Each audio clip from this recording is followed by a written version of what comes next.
urgent action. But, Madam Speaker, right now I have to highlight the biggest thing that I see from the West Coast missing in this speech from the throne. There's no mention of the salmon emergency, Madam Speaker. None. We had a member from West Vancouver, Sunshine Coast yesterday, talk for 20 minutes and not mention the salmon emergency taking place. Madam Speaker, I had the privilege today to sit down with the new Minister of the Department of Fisheries and Oceans to call on her to take action. This is as big as what would be a forest fire taking place in northern Alberta or flooding in eastern Canada. This is an over $1 billion economy in British Columbia. And it's not just our economy, it's our food security, it's our culture, it's our way of life, and everything is interconnected in our ecosystem, Madam Speaker. We had the lowest return in the Fraser this year in recorded history. And it wasn't just the lowest return, it was half the lowest return, Madam Speaker. In the Skeena, we had record lows. The Alouette River, they were expecting 60,000 chum. 450 chum came back, Madam Speaker.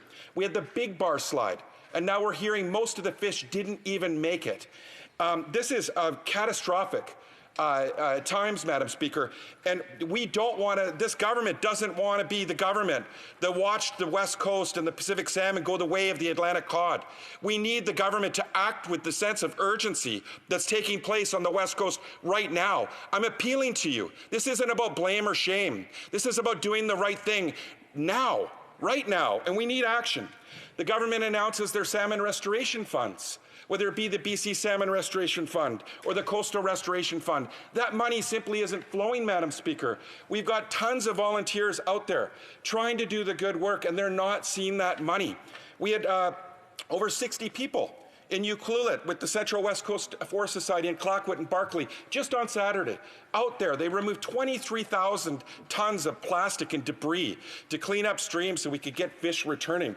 But simply $100 million from the government, $102 million from the federal government is not enough. We need $500 million right now and just in restoration. In enhancement, the enhancement groups have not seen a raise in over 29 years. And this is while there's an urgent situation. They don't allow the catching and retainment of marked fish. It doesn't make sense. We should mark every fish from every hatchery and make sure that it's allowed to be kept by our sports fishers, and that will help in conservation. The salmon farms, the government made a commitment that they would remove salmon farms by 2025. Nothing in the speech from the throne around that, Madam Speaker. Despite the fact that we're seeing the record amount of sea lice, we're seeing the government still allow the transfer of fish that are infected with PRV, a disease. We've seen massive die-offs with algae bloom. This is happening along migratory routes of juvenile salmon, Madam Speaker, and the government is acting as both the double agent. They're acting as the agent for the industry, yet they say they're there to protect our wild stocks. This was recommended in the Cohen Commission, that the government can't play that double role. They're still allowing the herring fishery to open right now, Madam Speaker, unless we hear different.